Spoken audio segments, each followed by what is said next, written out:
इसको लेकर धर्म का राजनीति मत कीजिए। जो कर रहे उसको सख्त से सख्त सजा मिलेगी। हाँ, मेरा 7 गो बच्चा है, इसी पे खाते हैं, अरे इसी को तोड़ दिया। जो डैमेज हुआ गवर्नमेंट प्रॉपर्टी, उनका पर्सनल एक्सचेकर से वो भी वसूल करने का डायरेक्शन हम लोग दे दिया। पुलिस इंजोर होगा तो छोड़ने वाला हम लोग नहीं है। और उधर मेट्रो के पास से पूरा पथराव हो रहा था। 2 दर्जन बुलडोजर लेकर निकली ट्रेन अभी बंगाल पहुंची ही थी कि आसनसोल में ऐसी हरकत हो गई कि बुलडोजर सीधे वहीं पहुंचेंगे। शुभेंदु अधिकारी ने भी बोल दिया, एक का हिसाब होगा, बख्शा नहीं जाएगा। योगी वाला एक्शन अब पूरे बंगाल में लागू होगा। तो चलिए बिना देर किए आपको पूरा मामला समझा देते हैं। दरअसल पश्चिम बंगाल के आसनसोल जिले से एक बड़ी खबर सामने आई। यहाँ धार्मिक स्थलों पर लगे लाउडस्पीकर पर आवाज कम करने को लेकर हुए विवाद में समुदाय विशेष के लोगों की भीड़ ने पुलिस चौकी के सामने हंगामा कर दिया। उपद्रवियों ने पुलिस चौकी और पुलिस कर्मियों पर पथराव किया। पुलिस चौकी में जमकर तोड़फोड़ की। उपद्रवियों ने पुलिस चौकी के बाहर खड़ी गाड़ियों को भी नुकसान पहुंचाया। यहाँ तक कि गलियों में खड़ी कई गाड़ियों में भी तोड़फोड़ की गई। उपद्रवियों को खदेड़ने के लिए अतिरिक्त सुरक्षा बल को बुलाना पड़ा। लाठीचार्ज हुआ और तब जाकर हालात काबू में आए। इलाके में तनाव को देखते हुए भारी पुलिस बल तैनात किया गया है। आपको बता दें कि पश्चिम बंगाल के सीएम शुभेंदु अधिकारी के निर्देश के बाद आसनसोल के जहांगीरी मोहल्ला की पुलिस चौकी के पुलिसकर्मी रेलापार इलाके में रह रहे मुस्लिम और हिंदू समाज के लोगों को धार्मिक स्थलों पर लाउडस्पीकर की आवाज कम करने का प्रशासनिक मैसेज देने पहुंचे थे। इसके बाद इलाके के मंदिरों और मस्जिदों में बैठक चल रही थी। इसी बीच स्थिति तब अचानक तनावपूर्ण हो गई जब समुदाय विशेष के सामाजिक तत्व भारी संख्या में जहांगीरी मोहल्ला पुलिस चौकी पहुंच गए और पथराव शुरू कर दिया। उपद्रवियों ने पुलिस चौकी में जमकर हंगामा किया और अंदर रखे सारे सामान में तोड़फोड़ कर दी। उन्होंने आसपास के इलाके में भी तोड़फोड़ की। जिनकी गाड़ियां तोड़ी गई वो बेहद दुखी नजर आए। कुछ की रोजी रोटी कमाने का जरिया ही इस उपद्रवी भीड़ ने तोड़ कर रख दिया। रात में हम नमाज पढ़ के निकले तो लड़का लोग देखे उधर से आ रहा, तो ये तो मेन रोड है, ये मेन रोड में तो कोई शटर लगा नहीं सकता।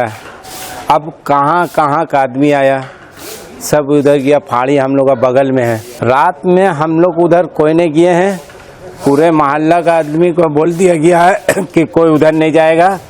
अब इधर उधर का आया तो शायद लोग सोचा कि जितना है ये मोहल्ला का है, इधर सब भागा है। भागने का चक्कर में ऑफिसर लोग आया, इधर ऑफिसर लोग आया तो यहाँ सीधा तोड़े लगा। ये आपका ये मेरा ऑटो है। क्या हुआ था? हम तो अभी खाने का दिए आदमी सोच रहा, शीशा लगाने के देख कैसे तो इसी से जिंदगी चलता है। हाँ, मेरा 7 गो बच्चा है, इसी पे खाते हैं, अरे इसी को तोड़ दिया।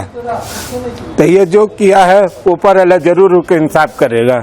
यह हमारा गरीब का साथ ऐसा किया है, ये अच्छा नहीं किया है। आपका साथ जो किया अभी रास्ता को तो हम लोग बंद नहीं कर सकते हैं। कौन आ रहा है कौन जा रहा है, ये मेन रास्ता है। ये फाड़ी का बगल में रास्ता है, तो आदमी जो भी भागदौड़ होगा तो इधर से भागेगा। मेन रोड तो ये है।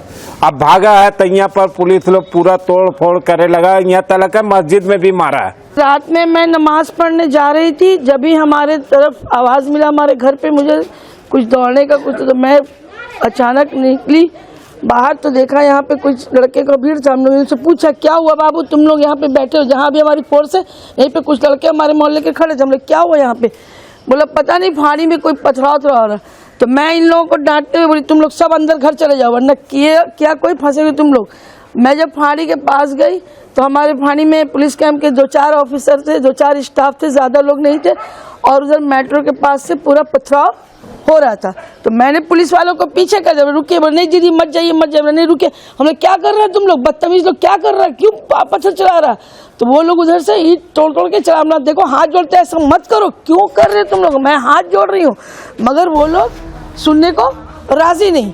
घटना की सूचना मिलते ही भारी संख्या में पुलिस बल मौके पर पहुंचा और हालात को काबू में किया। फिलहाल पूरे इलाके में पुलिस तैनात है और हालात पर नजर रखी जा रही है। साथ ही उपद्रव करने वालों की पहचान कर उन पर एक्शन की तैयारी हो रही है। पुलिस अधिकारी ने बताया कि सीसीटीवी खंगाले जा रहे हैं, सभी उपद्रवियों के खिलाफ एक्शन लिया जाएगा। कल इवनिंग 9 बजे के आसपास कुछ क्राउड आउट में से आ गया था, कुछ इशू लेकर डिस्कस करने के लिए। हमारा पुलिस लीडर था, इस बीच में एक क्राउड का अंदर दो ग्रुप हो गया था। इन लोगों का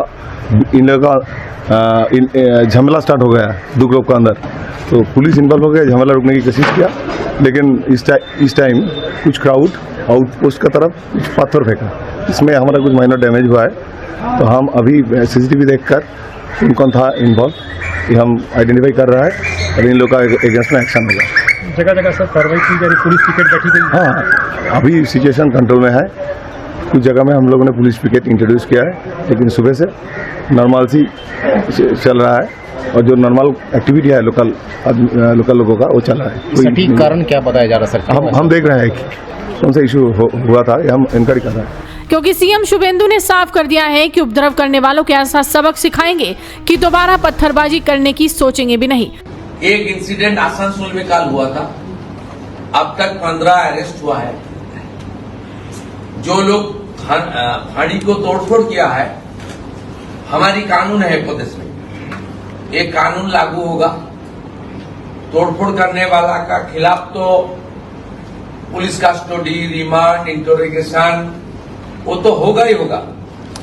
साथ साथ जो डैमेज हुआ गवर्नमेंट प्रॉपर्टी, उनका पर्सनल एक्सचेकर से वो भी वसूल करने का डायरेक्शन हो हम लोग दे दिया।